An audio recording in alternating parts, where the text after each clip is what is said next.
ଅଛି ମୁଁ ତ ମୋ ପୁତ୍ର ରାବଣ ରାମ ରାବଣ ଯେତେବେଳେ ଯୁଦ୍ଧ ଲାଗିଲା ଥିଏଟରରେ ଆଉ ଇଏ ରାମଙ୍କର ଶରରେ ବାଣ ଅଛି ଫୁଟେଇ ଦେଲେ ଧୂଆଁ ବାହାରିବ ରାବଣ ମରିବ ରାମଙ୍କ ଆଗ୍ନେୟ ଅସ୍ତ୍ରରେ ଯୁଦ୍ଧ ଯେତେବେଳେ ଚାଲିଲା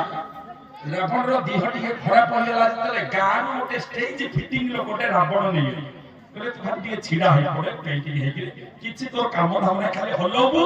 କାଣ୍ଡ ସର ଏମିତି ଏମିତି କରିବୁ ଖାଲି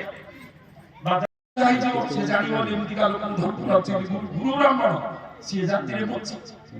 ସେ ତ ଖା ପିଅ କଲେ ଇଏ ମୋଚି ପିଲା ପଙ୍ଖା କରୁଛି କହିଲା ଇଏ ମୋଚି ପିଲା ତ ପାଟିରୁ ଯଦି ବାହାରି ପଡିବ କଥାରୁ ସେମାନେ ଧରିଦେବେ ଏଇଟା ମୋଚିଟା କିଏ କିଛି ପଚାରିଲେ ଜମା କହିବ